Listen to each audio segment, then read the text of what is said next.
Assalamualaikum warahmatullahi wabarakatuh. Halo teman-teman semua. Perkenalkan, nama saya Oode Hayun Fidayatullah.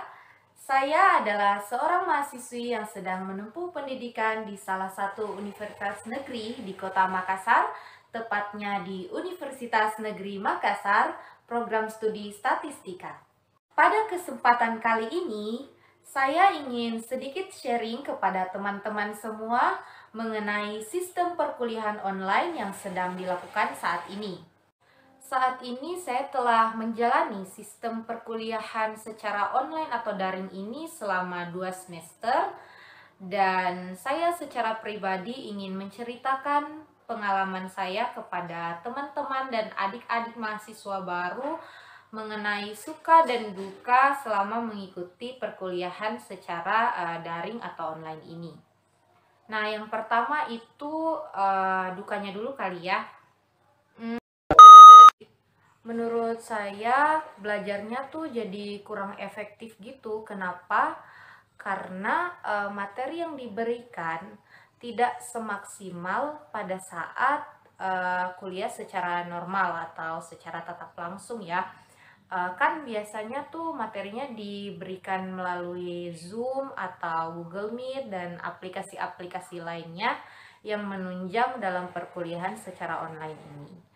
Nah, tentunya juga pasti waktunya terbatas karena misalnya pada saat perkuliahan materi-materi yang diberikan oleh dosen tuh hanya gambaran-gambaran umum tentang materi tersebut, nggak sedetail pada saat materi yang diberikan secara kuliah normal gitu. Terus kalau di saya kan ada mata kuliah di lab ya atau laboratorium. Jadi karena pandemi ini mata kuliah yang seharusnya kita lakukan di dalam laboratorium tidak dapat terlaksana, sehingga mata kuliah tersebut hanya dapat diberikan atau diajarkan oleh dosen yang bersangkutan melalui aplikasi seperti Zoom yang telah saya bilang tadi, dan hanya dijelaskan secara garis-garis besarnya saja.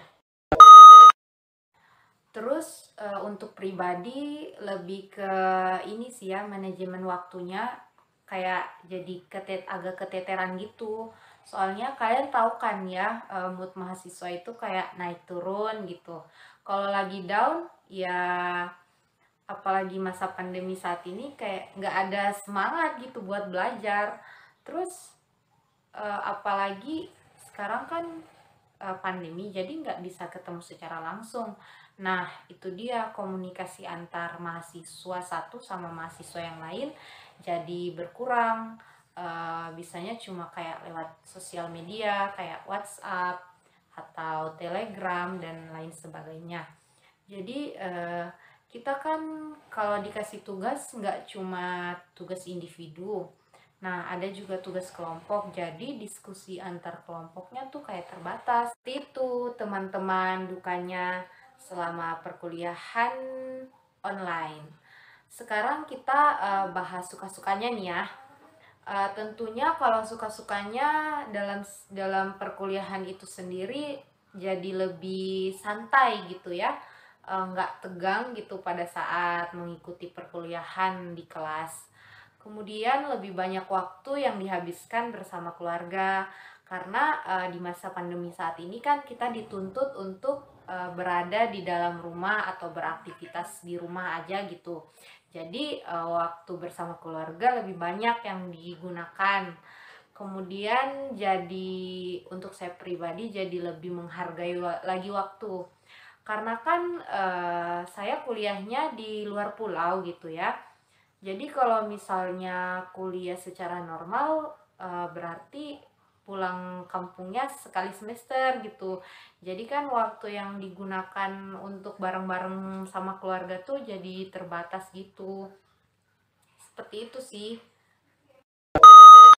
Baik, sedikit tips dari saya untuk adik-adik mahasiswa baru yang akan mengikuti pembelajaran secara online atau daring pada tahun ini adalah yang pertama yaitu time management. Kalian harus pintar-pintar membagi waktu belajar dalam mengikuti kegiatan pembelajaran secara daring ini, karena di masa pandemi ini kita sebagai mahasiswa dituntut untuk belajar lebih mandiri lagi dari perkuliahan secara normal. Kemudian yang kedua yaitu ciptakan suasana belajar yang nyaman bagi kalian, agar pada saat kalian belajar, materi yang kalian pelajari dapat kalian pahami dengan jelas. Yang ketiga yaitu segera kerjakan tugas yang telah diberikan oleh dosen. Jangan menunda untuk mengerjakannya karena masih banyak tugas dari mata kuliah lain yang menunggu kalian. Kemudian yang keempat yaitu perbanyak referensi-referensi bacaan dari sumber-sumber lain selain dari referensi yang telah diberikan oleh dosen untuk lebih menambah pengetahuan kalian dalam perkuliahan. Dan yang terakhir yaitu tetap jaga kesehatan dan imun tubuh, karena di masa pandemi saat ini kesehatan adalah nomor 1. Baik, itulah mungkin tips yang dapat saya berikan kepada adik-adik mahasiswa baru yang akan menjalani perkuliahan pada tahun ini, dan semoga bermanfaat. Terima kasih. Wassalamualaikum warahmatullahi wabarakatuh.